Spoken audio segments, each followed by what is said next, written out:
Mr. President, I have a brother about 14 years old. A man hired him from me and I heard of him no more. He went and sold him to McGree and they's been working him in prison for 12 months. I asked him to let me have him, but he won't let him go. For a period of nearly 80 years, between the Civil War and World War II, black Southerners were no longer slaves, but they were not yet free.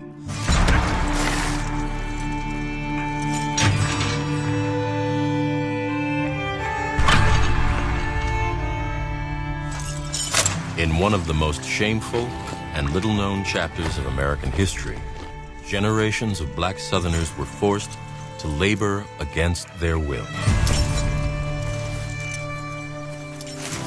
From almost the first moment, white Southerners were responding to try to put African Americans back into a position as close to slavery as they possibly could.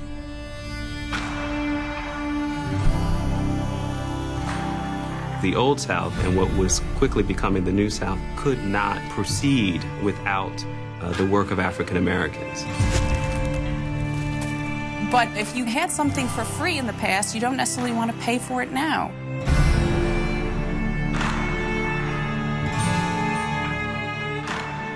It was a straight, simple, exploitative system. There was only power, there was only force, and there was only brutality.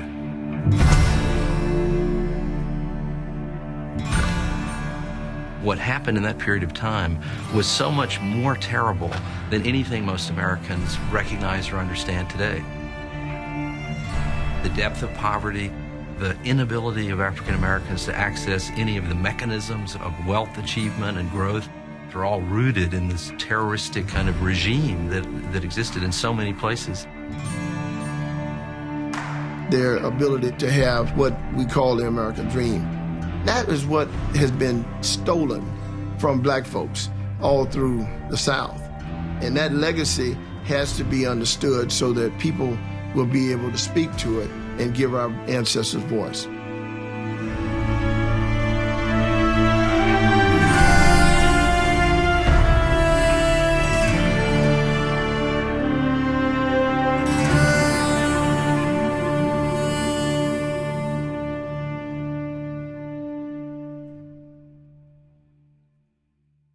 My name is Sharon Malone, and my family is originally from Wilcox County, Alabama. My father was born in 1893. As a child, I never knew why Dad didn't share many of the stories growing up in the rural South. There was so little that I actually knew about, the generations beyond my parents. And I realized, I said, why don't I know these stories, and why don't I know who those people are?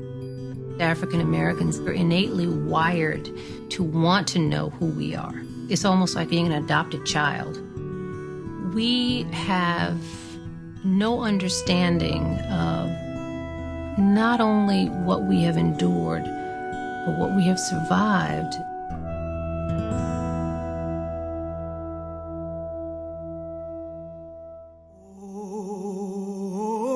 Freedom, oh, freedom. Freedom must have felt glorious to those who'd never known it. With the end of the Civil War and the passage of the 13th Amendment, 4 million former slaves could embark on new lives with no one in charge but themselves. And go home to my Lord and be free. And what they desired more than anything was independence. They wanted independence from white owners. They wanted their own churches. They wanted their own schools. They wanted freedom to move. African Americans after emancipation are looking at the potential not only to enjoy and receive freedom, but to live it. They're deeply committed to reaffirming marriage vows. They're deeply committed to reconstituting families.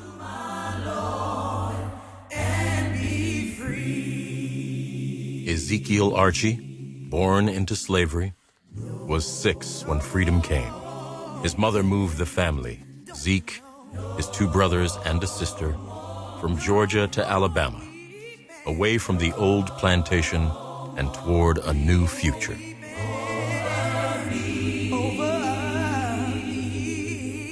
African Americans were willing to work very hard and exploit themselves in the same way that immigrants who have come to this country have exploited themselves and their families with long work days. They were willing to do that, but they wanted to own their own land. They wanted to control those hours. They wanted to be the ones to decide. John Davis was born a dozen years after the war. He grew up in freedom, working hard on an Alabama farm rented by his parents. There was a tremendous motivation and desire to integrate into American life. Green Cottingham, born in 1885, was also the son of an Alabama farmer. He came of age in a nation that was increasingly urban, industrial, and modern. This is a photo of George Cottingham. He's my great-grandfather. He was actually Green Cottingham's first cousin. How hopeful my Cottingham ancestors must have been about bright futures for their family. These were hard-working, honest people. But freedom had come at a tremendous cost. The war devastated the Southern economy, which had supported one of the wealthiest aristocracies in the world. The cotton economy was in complete shambles. The fields had been burned, the cotton gins had been destroyed, equipment that was necessary for the production of cotton didn't exist anymore. But also the primary engine of the economy, of the cotton economy, that being the labor of slaves, was lost. In the 5 major cotton states of the Deep South, nearly half of all capital, nearly half of all investment was in human beings. So when those human beings were confiscated, when the investment was transferred, in essence, from slaveholders to the people themselves, that meant a huge loss of capital to Southern slaveholders, to the people who controlled the economy of the South. A tiny slave-holding elite had owned the majority of the region's 4 million slaves. Among them was Lucinda Comer, a widow. After the war, she and her sons oversaw the family's enterprises in cotton, lumber, and corn. I'm the great-great-granddaughter of B.B. Comer, who was the governor of Alabama, and the great-great-niece of J.W. Comer. The things that I heard about the Comer men, especially B.B. Comer, were about their entrepreneurial spirit and being self-made men. There was never a fool or a coward, it was said, in the Comer family. Emancipation turned the former slaveholding world upside down. The simple reality of people that they had once owned now were entitled to the same fruits of their labor, the same ability to look a white person in the eye, a man or a woman, and to demand equal respect, to be called by one's first and last names, challenged everything to the bitter core of white people's souls. You have a group of people who are accustomed to have people serve them. Now, suddenly, these people are free. They own guns.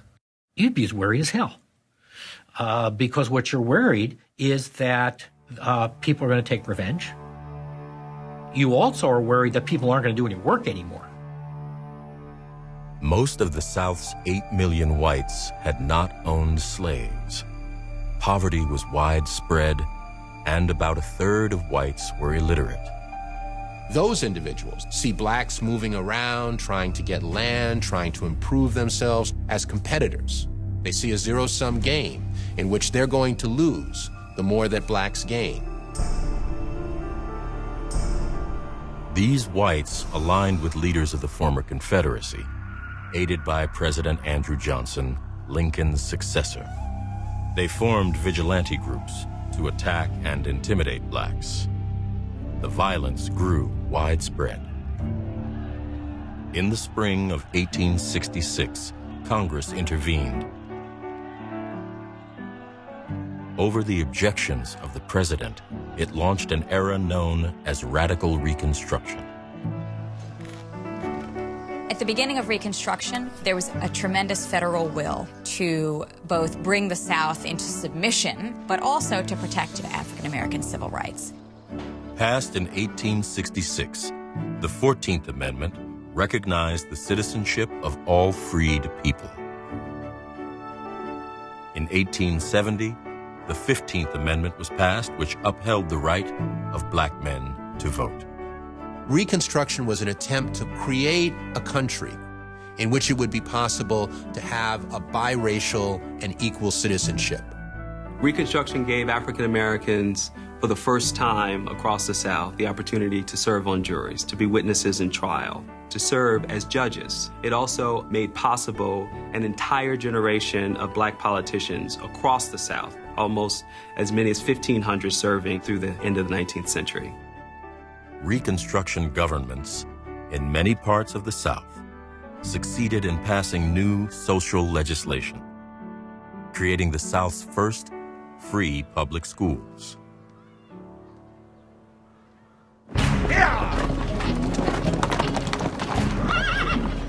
But white resistance to biracial government in the South intensified, and national political support began to wane. By 1874, voters had shifted the balance of power in Congress, allowing for the South's return to local control. There is no sustained federal presence in the South really after 1874. What they come away with is that a sense that this is a really violent situation and that there's not much we can do about it. And there's not much perhaps we even should do about it. African Americans seeking freedom could count on less and less help from the federal government, less and less help from sympathetic Northerners, and they could count on more and more and more animosity and attack from Southern whites.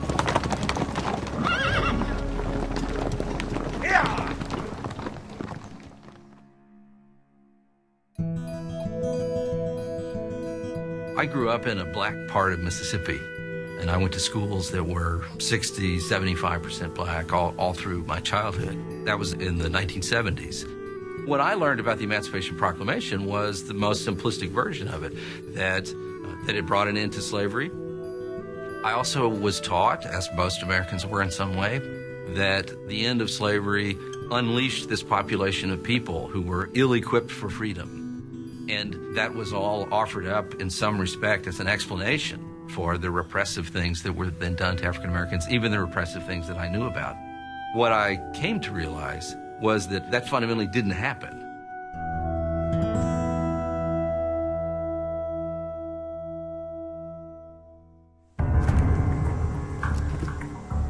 With the end of Reconstruction, the nature of both crime and punishment in the South changed dramatically. In state after state and county after county, new laws targeted African Americans and effectively criminalized black life. It was a crime in the South for a farm worker to walk beside a railroad. It was a crime in the South to speak loudly in the company of white women. It was a crime to sell the products of your farm after dark. Anything from spitting or drinking or being found to be drunk in public or loitering in public spaces could result in confinement. So there was an over-exaggeration of African American criminality during this time period. It's not to absolve all prisoners from having committed crimes, but there were many trumped-up charges. One of the most infamous set of laws to come out of this period were the pig laws, passed in Mississippi, Georgia, Florida, Alabama, enhancing penalties for what had been previously misdemeanor offenses to now felony offenses. In Mississippi, theft of a pig worth as little as $1 could mean 5 years in prison. In Tennessee, hard labor might result from stealing an 8-cent fence rail. But the most powerful, the most damaging of all of these laws were the vagrancy statutes. In every southern state, you became a criminal if you could not prove at any given moment that you were employed. Under slavery, most black crime was punished by slaveholders, leaving the courts to discipline whites. Now, only about 10% of those arrested were white. Now, what does this mean? Does this mean that white people are not committing crimes in the South? We know that's not true.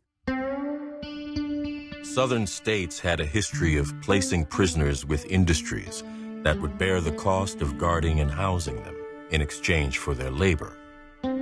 Now, states also began to charge fees, renting prisoners to companies by the month.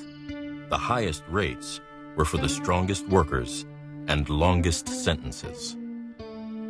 When you go to the 13th Amendment, one of the fascinating things about the text of that amendment is that it says that slavery is abolished, except in the case of a punishment for a crime. And within that wiggle room, what you see in it is that there's still the possibility of extending slavery, as it were, by another name.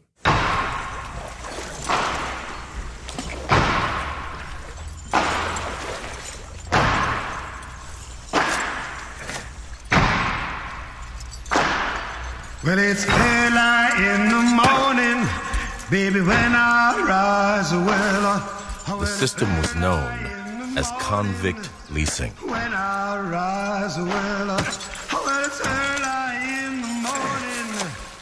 It took time for the system of convict leasing to develop. It took time for the state to realize that prisoners, believe it or not, could be a source of profit. Once that revenue starts coming in, they're pleasantly surprised. This is new revenue we never had before. Come on, boys. The state of Alabama earned $14,000 in its first year of convict leasing, 1874. By 1890, revenue was $164,000, roughly $4.1 million today.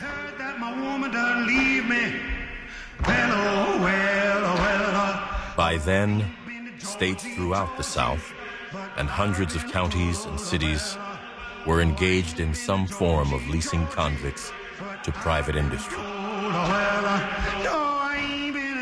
And it gave tremendous discretionary power for the private owner, either a landowner or a corporation or a coal mine, could be any business concern, to do what they wanted with that African American. We as convicts is something like a man drowning. We have been convicted of felonies, and because of that, we have lost every friend on earth. In 1884, a series of remarkable letters was sent from the Pratt coal mines to Alabama's new inspector of prisons. Their author was Ezekiel Archie, now a 25-year-old convict. All these years of how we suffered, we have looked death in the face, worked hungry, thirsty, half-clothed, and sore. Archie was one of hundreds of convicts now being worked in a growing network of mines and factories around Alabama's new industrial center, Birmingham. Founded in 1871 and fed by intersecting railway lines, Birmingham was poised to exploit Alabama's rich underground deposits of coal, limestone, and iron ore, the ingredients of steel. This was the new industrial South, envisioned just prior to the Civil War by slaveholder John T. Milner. John T. Milner was a brilliant engineer, extraordinary businessman. He was also a supreme racist and a despotic person. Negro labor can be made exceedingly profitable in manufacturing iron and in rolling mills, provided there is an overseer, a Southern man who knows how to manage Negroes. He laid out some of the first railroad lines that would run across Alabama. In many respects, he was the father of Southern industrialization, particularly in the deep, deep South. Milner's vision triggered decades of rapid industrial growth. After emancipation, industrialists replaced slaves with convicts, acquiring thousands from state and county governments. You can't drive free labor the same way that you can force prisoners to mine 5 tons of coal a day. And this is why people like Milner wanted prisoners in his coal mines. He saw them as a great source of profit, and he didn't have to worry about labor disputes.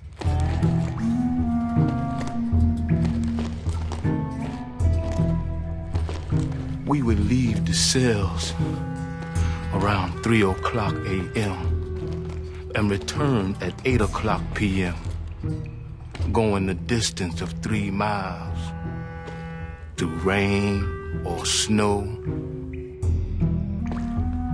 To describe the conditions in a coal mine at this time is to say that they're primitive is you can't even imagine it. This is a place where, for weeks or months at a time, men might never see daylight. The mine was often filled with standing water around their ankles and their feet. They had to drink from that water. Disease ran rampant through these mines. They were incredibly dangerous places to work, being subjected to violent explosions, poisonous gases that were released as coal fell from the walls. In addition to the falling coal itself, whippings, keeping people chained up, brutal kinds of physical torture, and mental abuse are the norm. A lot of the things that kept people in control under slavery are amplified under this convict system. Zeke Archie was one of about 500 convicts at the Pratt Mines near Birmingham, nearly half the company's workforce. They were overseen by J.W. Comer, the former slaveholder, whose enterprises now included convict mining. That Comer's a hard man. I've seen him. I've seen him hit men 100 and 160 times with a 10-prong strap.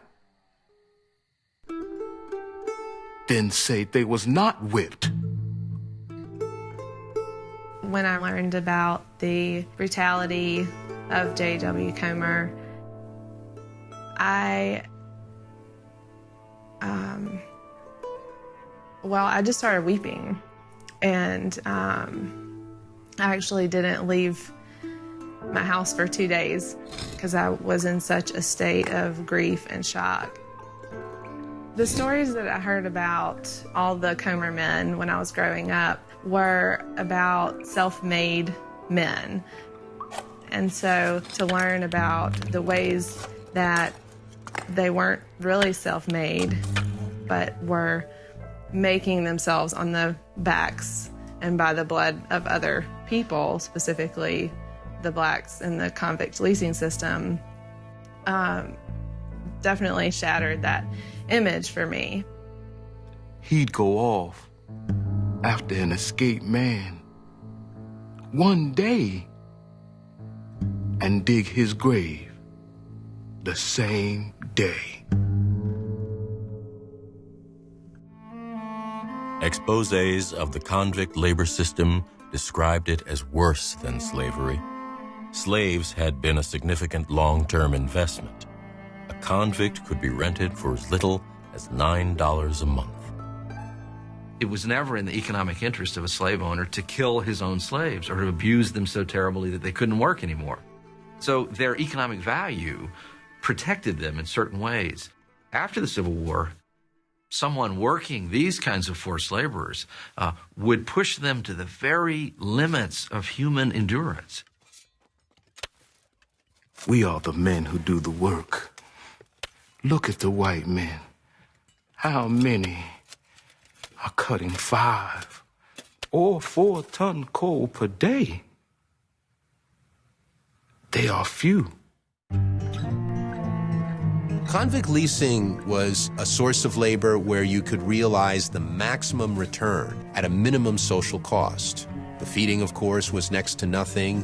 Health was next to nothing.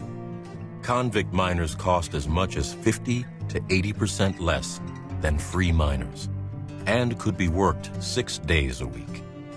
Their presence allowed companies to depress wages and resist unions. When one could obtain black labor at almost no cost, the profits for that form of business were enormous.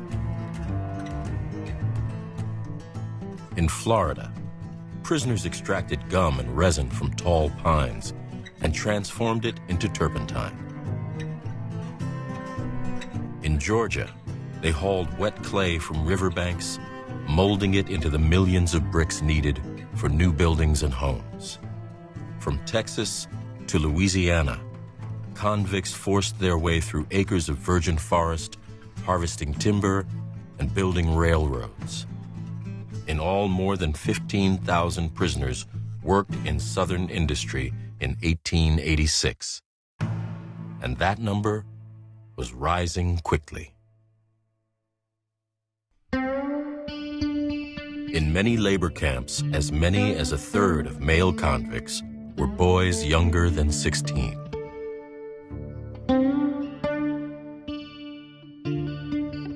Girls and women were also forced into labor. Over 90% of convict laborers in Georgia were African-American men.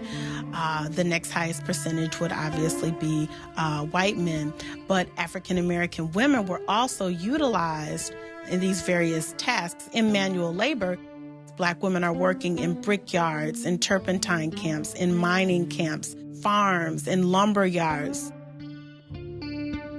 Convict leasing becomes a new form of economic development in the South and a ubiquitous form of punishment for Southerners as the criminal justice system expanded itself. And sweeps would take place all throughout the South, whether it was for a dice game, whether it was for an altercation, whether it was for being mouthy or uppity.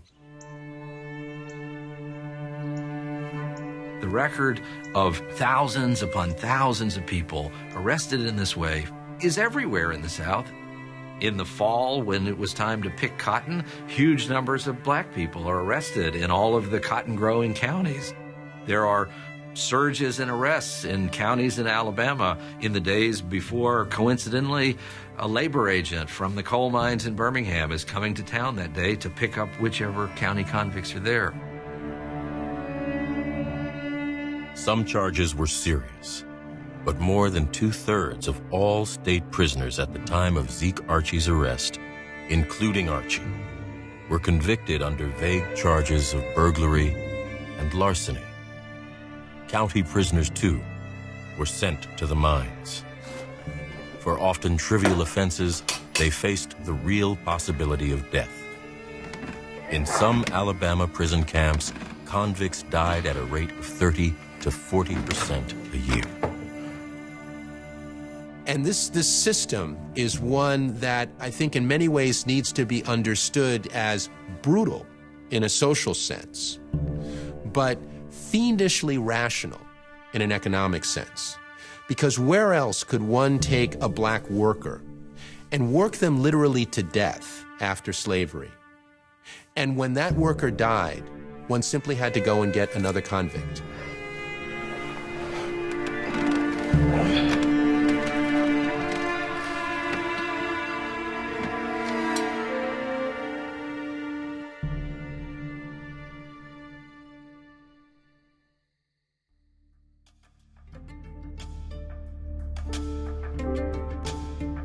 The South's prison population continued to grow, reaching 19,000 people by 1890 Nearly 90% of those held were African American. When folded into national statistics, the concentration of black prisoners seemed to reflect an alarming rise in black crime.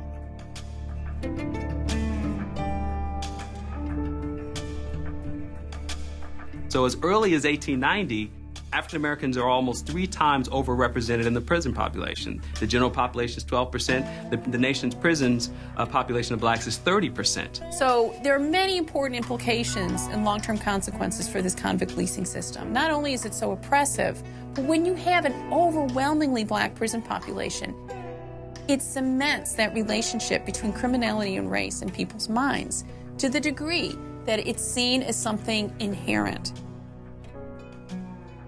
Southern editorialists, sociologists, politicians are all saying that the statistics prove that black people are a criminal race and that freedom had been a mistake.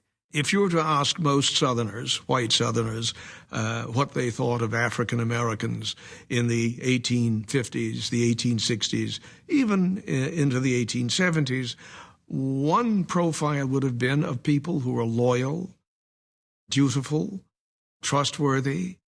Those same people in the 1880s and by the 1890s have been demonized. They no longer are trustworthy. They no longer have the capacity for citizenship. By the 1890s, white voters had reversed the civil rights gains made during Reconstruction. New state constitutions kept blacks out of voting booths and limited funding for black schools. Racial segregation was mandated by law. They do this because it's important to remind black people day after day after day, minute after minute, that they have a place in this society and that that place is subordinate. So what that means is that when a black person is walking down the street and a white person walks towards them, they step into the gutter.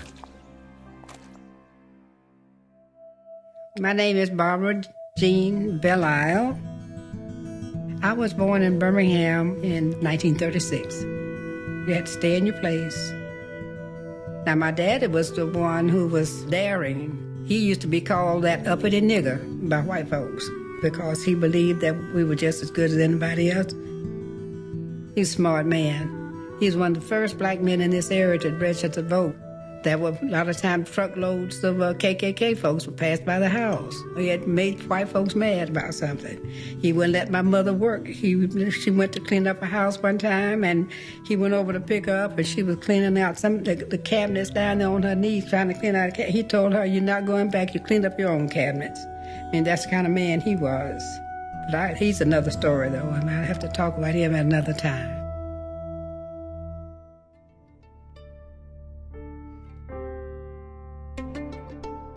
Segregation was not only mandated by Southern states, it was upheld by the U.S. Supreme Court in an 1896 ruling, Plessy versus Ferguson. And after that, white Southerners, white legislatures never had any reservation about imposing the most severe, the most repressive restrictions on black life. Ezekiel Archie was scheduled for release on February 6, 1887. At the age of 28. But he was not free. A new indictment for reasons unknown was pending. This letter is not all I could write, but my condition will not permit. Fate seems to curse the convict. Death seems to summon us hence.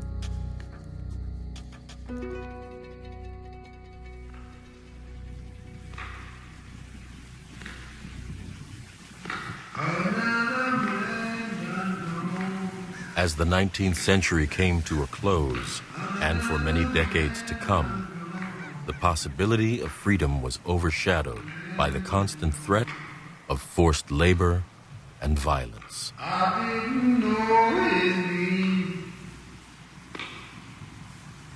I didn't know his name. Decades after the Civil War, the nation was reunited, but the place of Black Americans within it seemed more uncertain than ever.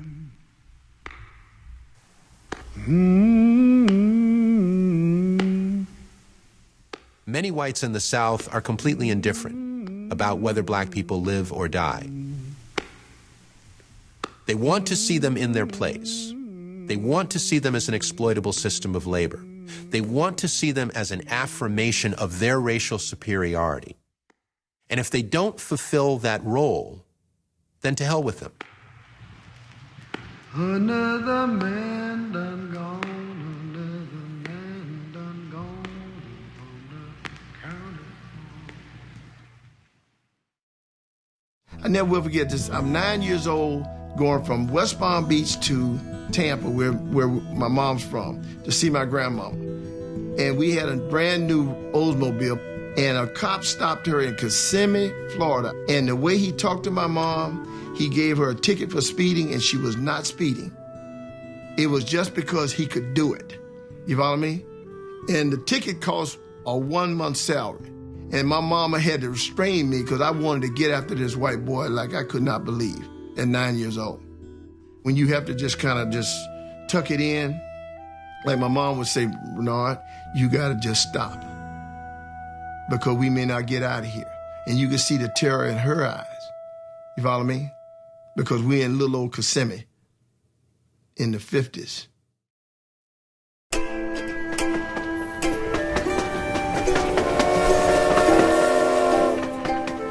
September 1901, the dawn of a new century.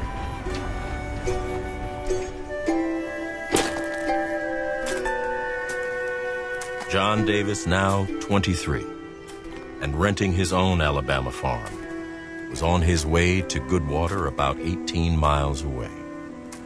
His wife was ill, being cared for there by her parents.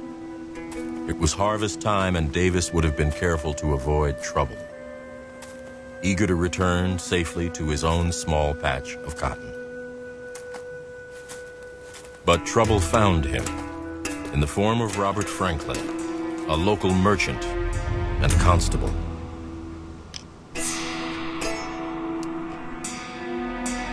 Bob Franklin said, "Nigga, have you got the money? When are you gonna pay the money you owe me?" I said, "I don't owe you any money." Convicts were not the only Southerners being forced into hard labor. Throughout the South, many thousands of African Americans were tied to white employers through various forms of debt. You get a person in debt, you continually keep them in debt, you never let them work it off, and you control their labor. Any kind of relationship where you use debt as the fulcrum to extract labor, that's illegal. You violated the peonage law. Peonage, or debt servitude, was outlawed by the federal government just after the Civil War. Peonage comes from the word peon, of Mexican peons. It's serfdom, it's peasantry. Ironically enough, the United States made peonage illegal only as a result of the acquisition of New Mexico. And the federal government didn't want to introduce Mexican peonage into the American legal system. And so in 1867, the Congress made peonage illegal. Nearly 40 years later, in 1903, a federal judge in Alabama raised an alarm about allegations of peonage in his jurisdiction. Witnesses have reported that a systematic scheme of depriving Negroes of their liberty in Alabama has been practiced for some time. Judge Thomas Good Jones was a former Confederate officer and two-time governor of Alabama. Viewed as something of a moderate, he'd been appointed to the federal court by U.S. President Theodore Roosevelt. Teddy Roosevelt becomes president in 1901 after the assassination of William McKinley. He viewed himself as an egalitarian person on the side of both business and the working man. He believed that exposure of the sins of society and exposure of the sins of commerce and industrialism would lead to their eradication. And he believed that for the factories of the North, and he believed that for the racial abuses of the South. The president authorized a federal investigation into peonage in the Alabama counties of Shelby, Coosa, and Tallapoosa. Now, they thought that these were exceptional circumstances. They were out of the ordinary. And I think that the Roosevelt administration and the Roosevelt Justice Department thought that it could, score points is too easy a word, but that it could, by making a stand in this way, it could accomplish quite a lot and have a symbolic impact that was pretty large. Federal peonage inquiries were also underway in Georgia and Florida. In Alabama, witnesses were called to appear before the federal grand jury to determine if there was enough evidence to go to trial. Prosecuting the case was U.S. Attorney Warren S. Reese, born in Alabama just after the Civil War. Now, I have lived in this state my entire life for 37 years, and I have never comprehended until now the extent of this present method of slavery through this peonage system. Southern progressives were not free of the racism that Southern conservatives had, or Northern progressives were not free of that either. But they did think that there were some things that were just beyond the pale. And so when stories, horrific, sensationalized stories of African-American slavery came to light, they were precisely the kind of thing that we as a modern, civilized nation should not engage in. Among those testifying was John Davis, freed hastily as word of the investigation spread. Bob Franklin said, "When are you going to pay the money you owe me?" I said, "I don't owe you any money." Nearly 18 months had passed since he'd been stopped by Franklin, the local constable. His testimony echoed that of other victims. Like Davis, they were falsely accused and quickly convicted. They were sentenced and charged fines and court fees, which they couldn't pay. They could do nothing as local whites paid the court and took control of them. John Davis was bought from the court by Bob Franklin and then resold for profit. He said, "We're gonna carry you over to Mr. Pace's." Told him I didn't know anything about it. And he said, "We know." John Pace was the Baron of Tallapoosa County, Alabama. He had been the sheriff of the county in the 1880s. He then amassed a substantial amount of land, the most fertile land along the Tallapoosa River in his part of Alabama. He was quite a character. He's a 6'2", 230-pound man who had frostbitten toes and was supposed to be very ill. And when he walked, the earth shook, they said. "I bought the Negro John Davis from Bob Franklin, a constable of Tallapoosa.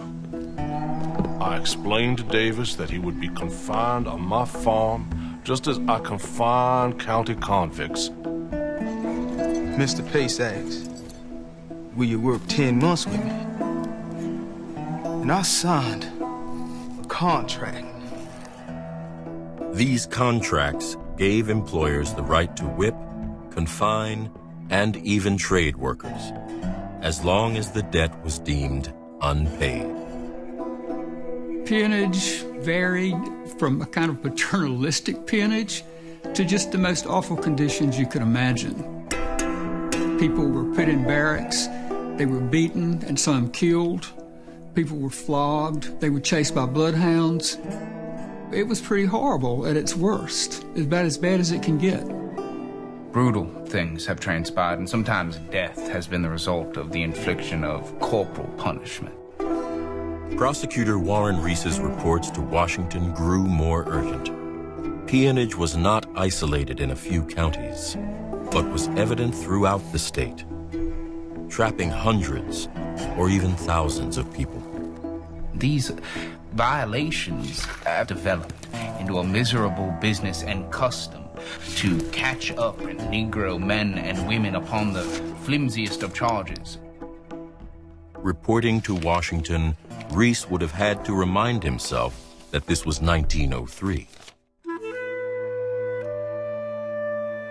In Detroit, the Ford Motor Company had begun production of the Model A. On Wall Street, the new stock exchange building had just opened.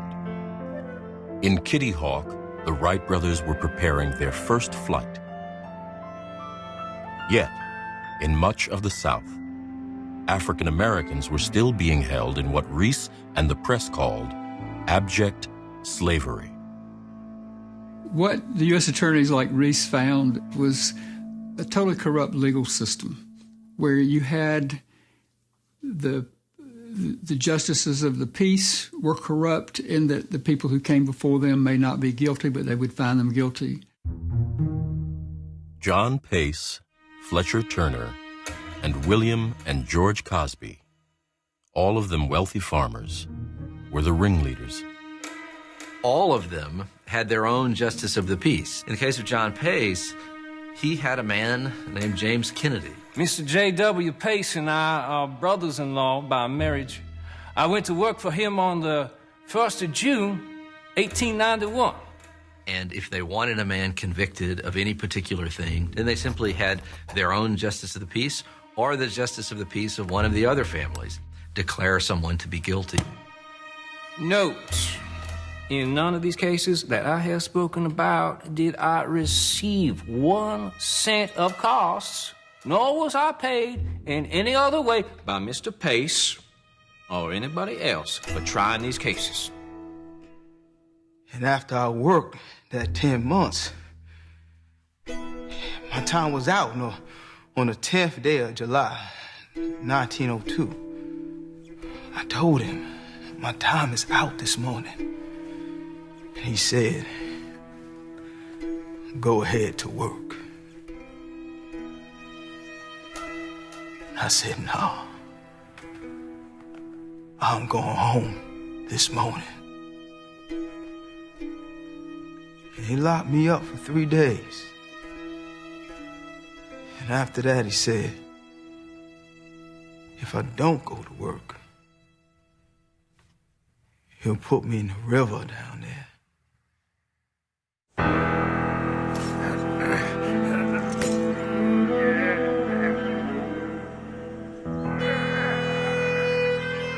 As the investigation in Alabama continued, the federal grand jury began issuing indictments.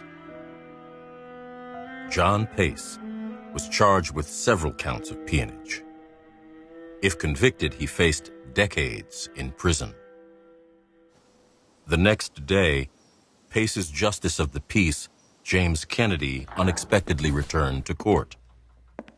James Kennedy came to be terrified that he would be convicted at trial once he had been indicted. He's the guy who fabricated all the documents. He's the one who declared all these people guilty, and so he feels a great sense of jeopardy.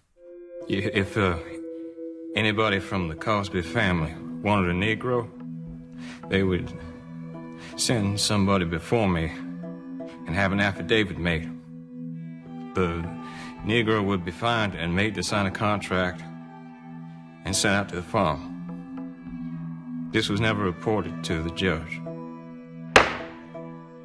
Kennedy confirmed that at least 80 men and women had fallen victim to the conspiracy. Many other cases were suspected. As the grand jury continued to issue indictments, they asked Judge Jones to explain the federal law against peonage. Judge Jones comes back with a ruling which asserts that in essentially every case in which a landowner is holding a laborer to pay back a debt, that unless there has been a conviction of that person in an open court, in a sanctioned way by the government, it's peonage, it's debt slavery. They are guilty. of a conspiracy to deprive that person of the free exercise or enjoyment of a right or privilege secured to him by the Constitution of the United States.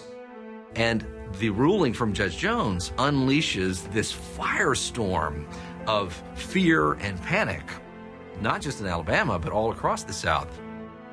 40 years after the Civil War, the United States had emerged as a global economic leader, due in part to Southern industry and agriculture. Employers throughout the South relied on debt to coerce labor.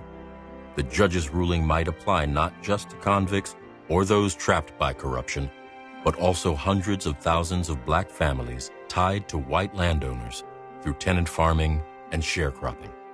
If they lose access to that army of laborers, or they're compelled to deal with them on equitable terms as free citizens, then the entire Southern economy is disrupted, and along with it, the entire U.S. economy is disrupted as well.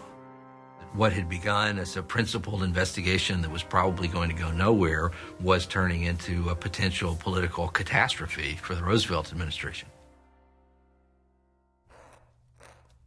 Mr. President, I have a brother about 14 years old. A man hired him from me, and I heard of him no more. Among black Southerners, reports that peonage was being prosecuted sparked a very different outcry. A flood of letters, many of them addressed to the president.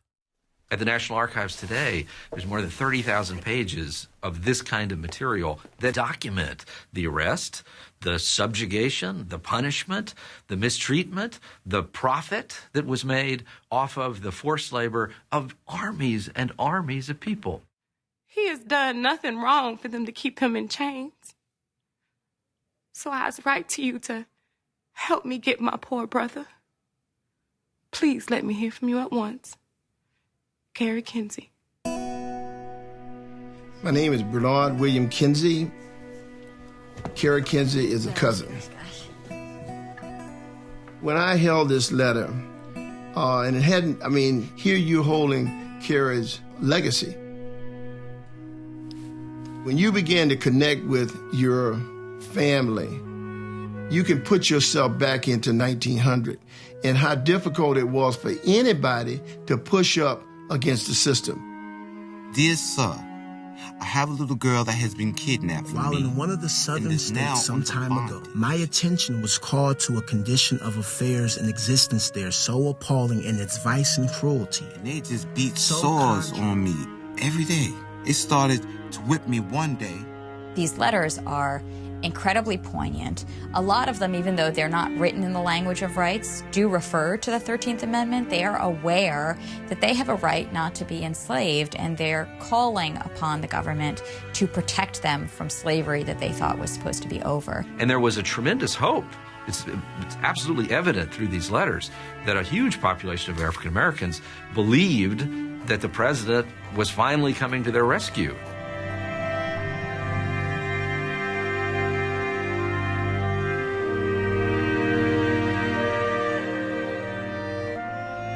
But the Alabama peonage trials in the summer of 1903 were over almost as soon as they began. The federal government was eager to cap the investigation, punish the ringleaders, and move on. The Cosbys and Fletcher Turner pleaded guilty, and Judge Jones imposed minimum sentences. Judge Jones really believed that if you convicted these people, some of them got fines, a few of them even served a little jail time, that would furnish an example so that people who were doing this would no longer do it. Pace also pleaded guilty and was sentenced to prison. He remained free on appeal as his lawyers prepared an outrageous argument. They said Pace was not guilty of peonage because his victims did not owe him money. And while he may have been guilty of slavery, in 1903, that was not a crime. It was a grayish area because there was a 13th Amendment that abolished slavery, but there was never a statute passed to make you guilty of slavery, of holding somebody in slavery after the Civil War. 3 months after the trial in September 1903, President Roosevelt granted a pardon to the Cosbys. 3 years later, in 1906, he also pardoned John W. Pace. Pace never went to prison, and the federal government turned a blind eye to the forced laborers he continued to hold on his farm. The federal government really pulls back from doing these cases in a big way. There was a lack of will to do what would be and prove to be very hard work of actually uprooting the tremendous systems of involuntary servitude that existed in the South. And I don't think that the federal government had that political will.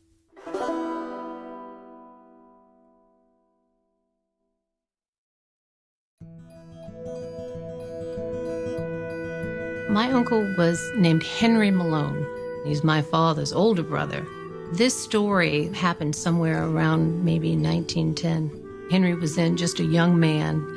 Whatever it was that he did, the local sheriff came to my grandfather's place and they were looking for him. And my grandfather got my Uncle Henry to come and turn himself in. And he was sent away and he had to serve a year and a day.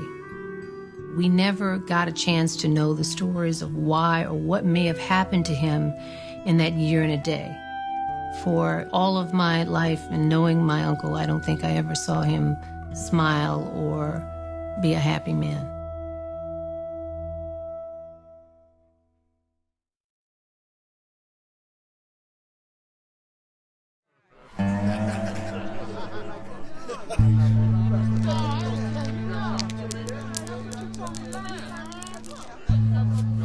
In 1908, 2 years after the pardon of John Pace, another young man would be trapped in the shadow of slavery.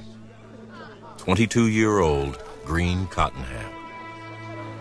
The world he entered as a man, just as the 20th century was beginning, was completely different, in which already every southern state had passed rafts of laws designed to circumscribe the lives of African Americans, to limit their ability to work freely, to move freely, to make it almost impossible for them to live in true independence of the powerful whites, wherever it was that they lived.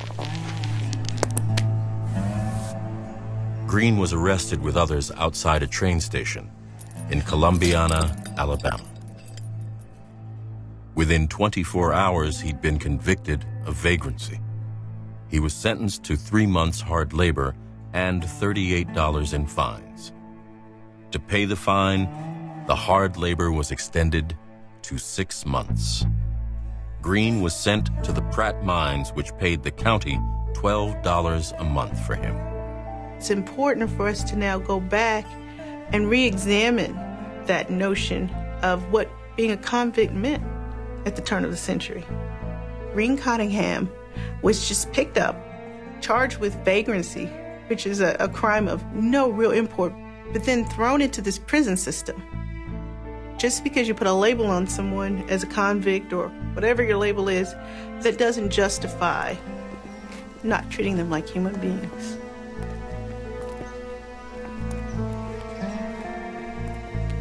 I'm the daughter of Betty Cottenham, the oldest daughter of George Cottenham.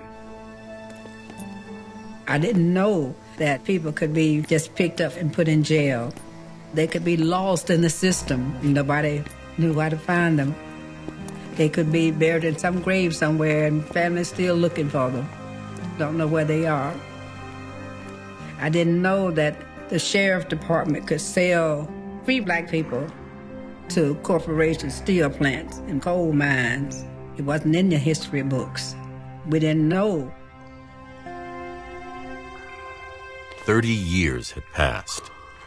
But except for the electric lights, Ezekiel Archie would have easily recognized the conditions Greene Cottenham now faced. Above ground, though, Birmingham was becoming the region's largest industrial center. The mine that leased Greene's labor was now owned by the northern-based U.S. Steel, the largest corporation in the world.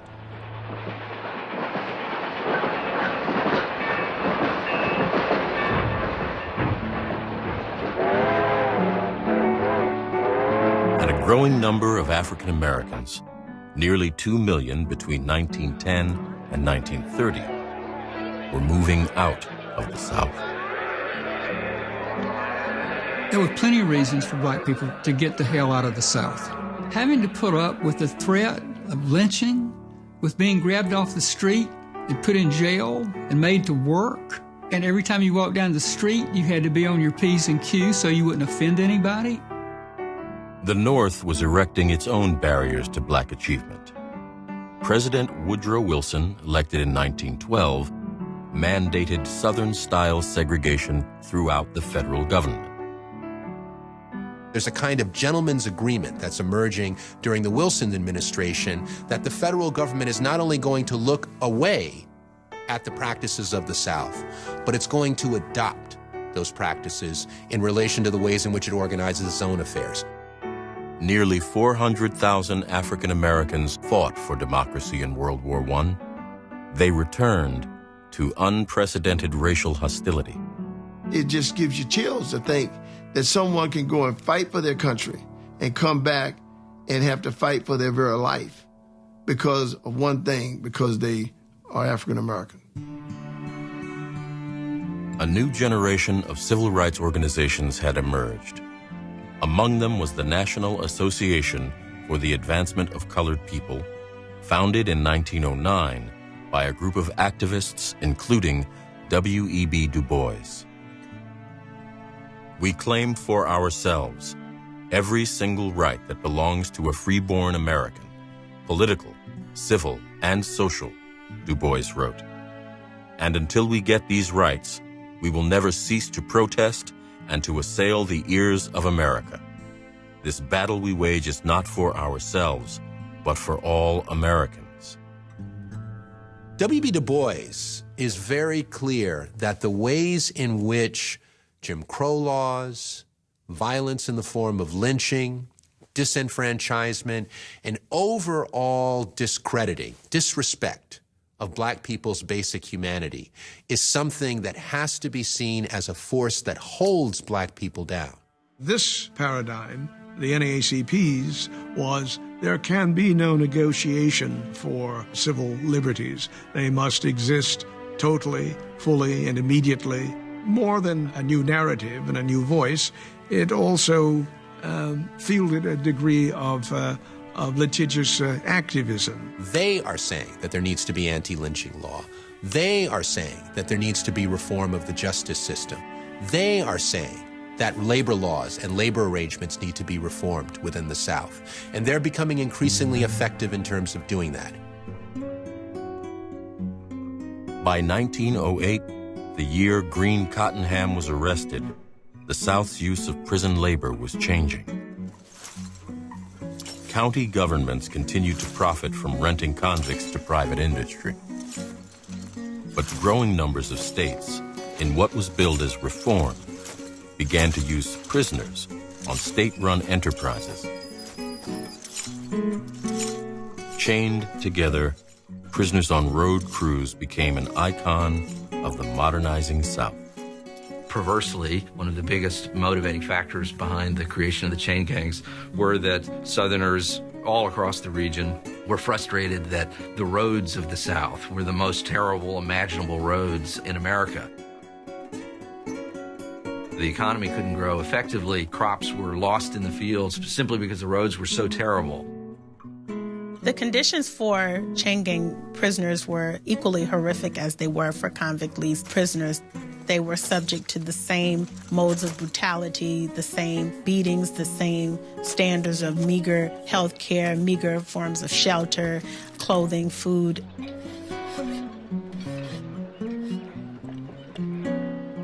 Chain gangs continued deep into the 20th century, along with other forms of forced labor, including debt peonage and sharecropping. A sharecropper will agree to work for a percentage of the proceeds of the sale of the cotton crop.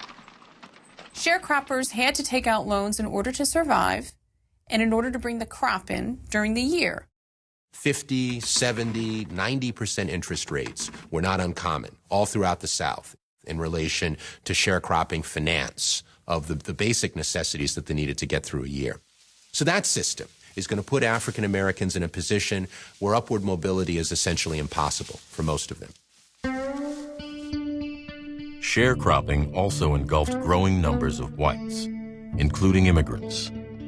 But without legal or political rights, black sharecroppers were especially vulnerable.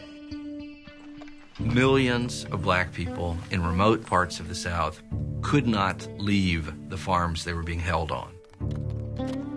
If they did, they were subject to arrest by the sheriff, and if they were arrested, they would then be returned to the very same farms, oftentimes in chains, receiving nothing. Sharecropping is not slavery, but it did become, for an enormous population of people, forced labor. Families stayed intact, probably within a 2-mile radius of where they were born. Mothers, fathers, cousins, grandparents, everybody stayed. If you knew by the mere fact of leaving exposed you to the danger of being caught up in this system, it made you stay. You knew what would happen if you stepped off.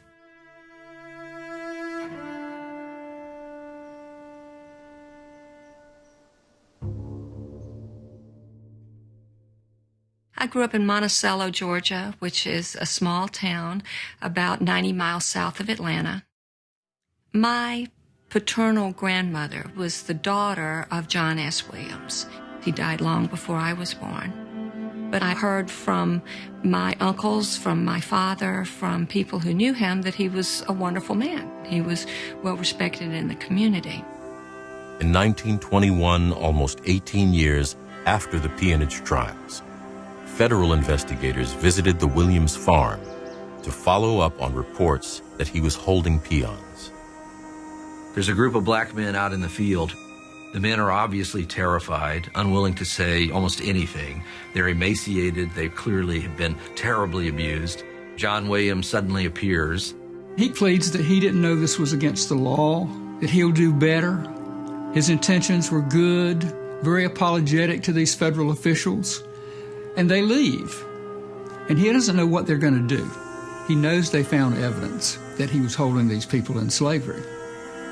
He talks to his foreman, Clyde Manning, and says, as the court transcript said, we've got to do away with these boys. The family story was that he had worked prisoners on his farm, that they were hardened criminals and they had been put in the penitentiary for a long time.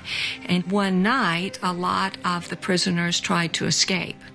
And he, along with other farmers who were working these men, tracked them down and in the process of recapturing them, killed some of them.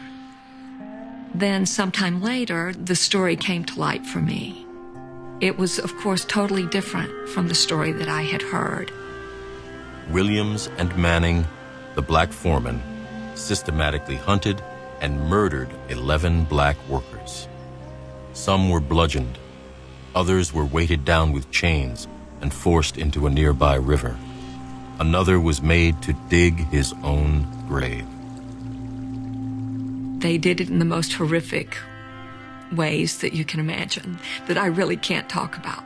I just get so emotional when I think about not just the fact that these men were murdered, but the cruelty with which it was carried out.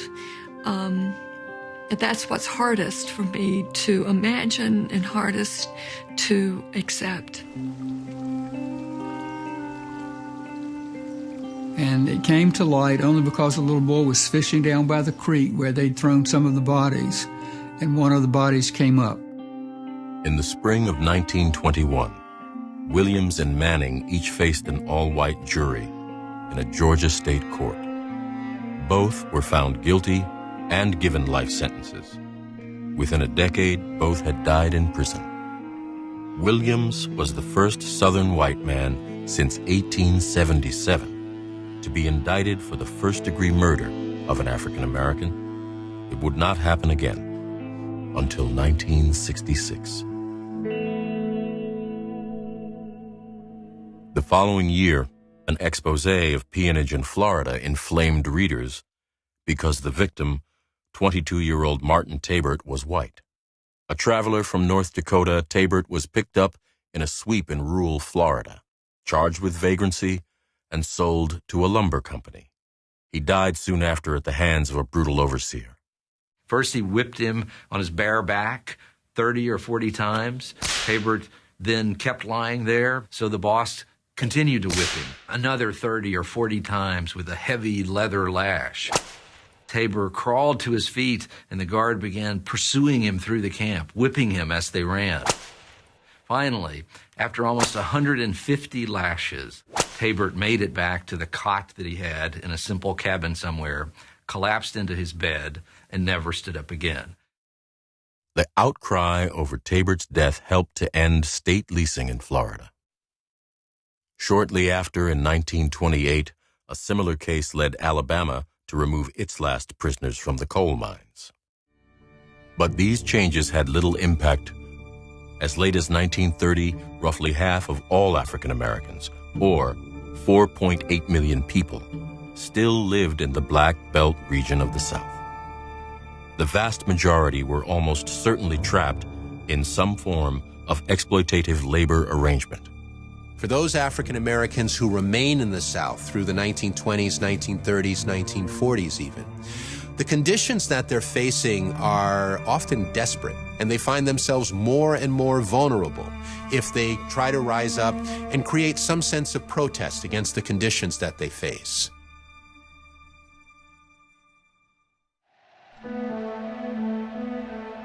In the fall of 1932, the United States underwent a profound political change, marked by the election of a new president, Franklin Delano Roosevelt, a distant cousin of Theodore. Much as Teddy Roosevelt was seen as something of an advocate for African Americans, Franklin Delano Roosevelt was 100 times that. African Americans are becoming an ever increasingly important part of the Democratic political coalition. More African Americans are moving north. They're joining unions. They're joining the NAACP in unprecedented numbers. African Americans who are involved in unions, members of churches, and African Americans who are publishing newspapers and magazines are all finding ways to bring their influence to bear on the federal government and saying, do your job. We're talking about constitutional rights here. We're talking about citizens who are being abused here. Do your job or don't expect our support.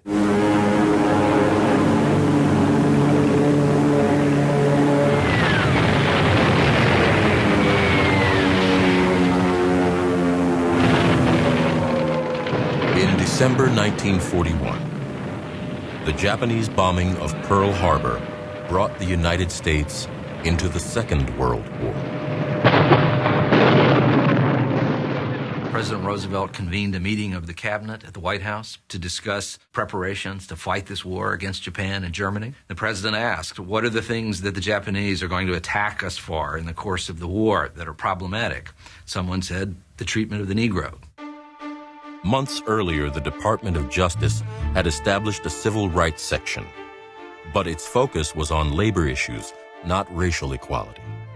Now, the president asked his attorney general if this unit might be used to demonstrate a commitment to racial change. And what stands at the intersection of African American rights and labor rights? Peonage and involuntary servitude. They can't just attack segregation head-on during World War II because they still need the white Southerners who are part of the Democratic coalition. But they did sincerely believe that these peonage cases were pretty bad, and they required a response. Mrs. Roosevelt, I am a colored mother and I need your help. In the decades since the Pace trial, the federal government had paid little attention to the continued complaints of forced labor sent to the White House, the Department of Justice, and the NAACP. My boy answered an advertisement in our Post paper for a job. They are being guarded all night by armed guards and not allowed to write home. Please don't send this letter back, because I'm afraid if they find out I've written to you, they'll kill my boy. Viola Cosley. Nearly 80 years had passed since the United States ratified the 13th Amendment to the U.S. Constitution. Now, in December 1941, President Roosevelt took steps to finally enforce it. Just 5 days after Pearl Harbor, Roosevelt's Attorney General issued Circular 3591. It said that federal attorneys were to aggressively prosecute any case of involuntary servitude or slavery, not only those defined as peonage. He says whether they're being held there because of a threat of imprisonment or out of violence, whatever the mechanism is that is holding people in slavery, you should go after it. And he says this is part of the war effort. These cases are important because we need to make sure that African Americans feel like their rights are being taken care of. And within months, there was a prosecution underway of a man in Texas who had been holding an African-American worker as a slave for almost 15 years. He was convicted by a federal jury in 1942 and went to federal prison. I mark that as the technical end of slavery in America. The records are incomplete, but it's estimated that in the 80 years following the Civil War, as many as 800,000 people had faced the South's corrupt system of justice. Huge numbers of those arrested were forced into involuntary servitude. Some, including Viola Cosley's son, Marion, found freedom. On January 7, 1943, he enlisted as a private in the U.S. Army, one of more than 2.5 million African Americans who registered for service during the Second World War.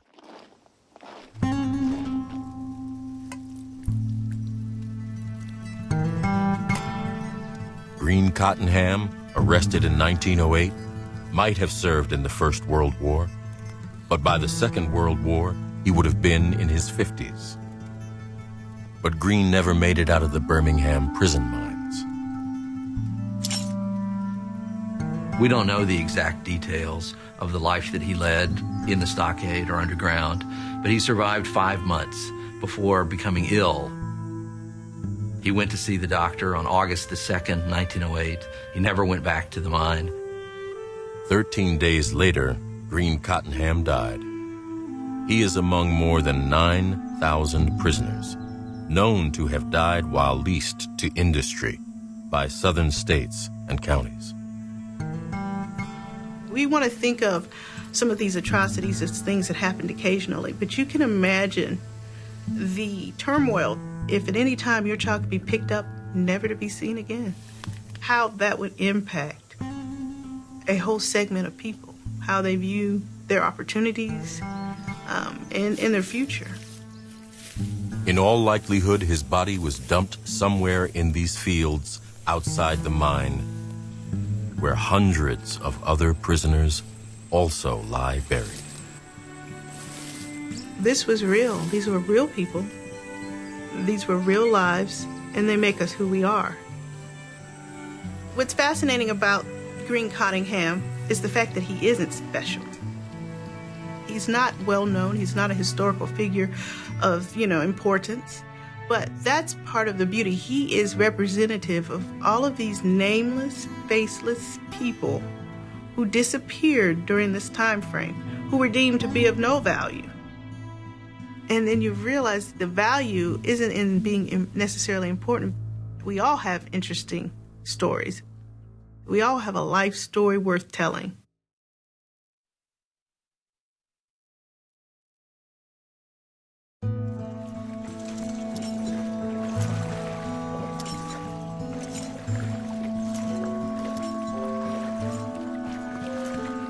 At the end of the Civil War, there were 4 million freed slaves who lived in absolute poverty, uneducated, little access to opportunity. We also know that there were an equal number of white Americans in the South, like members of my family, my ancestors, who were also impoverished, illiterate, no access to opportunity. Over the next 75 years, American society performed a miracle of sorts. Those 4 million whites living in those conditions became 40 million middle-class Americans by the beginning of World War II. That's what made American society the extraordinary superpower that it is today. All of that, though, was done in a way that excluded African Americans, brutalized African Americans at the same time. When you see how people's lives were truly stolen from them, their freedom was taken away, their fathers or husbands were taken away, you can understand how the difficulties and the disparities would persist for much longer than it seems that they should have. Without the appreciation of this history, you descend into fantasies that black people don't deserve equal rights because black people constitutionally, intellectually, morally are not the equals of whites, period. We have to recognize that in these awful, ghastly tales of the brutalization of black people in this country, the motivation for that was profit, from small landowners to major corporations. And so at the end of the day, that part of this country's legacy is still with us. When I think about Green Cottingham and what he went through, I think about a quote that comes to mind. It says something like, "The arc of history is long, but it bends towards justice." And even though Green Cottingham didn't get justice in his day, and that so many thousands of people who were just like Green didn't get their justice, maybe now, through the telling of this reality and this history, these individuals can receive some measure of justice.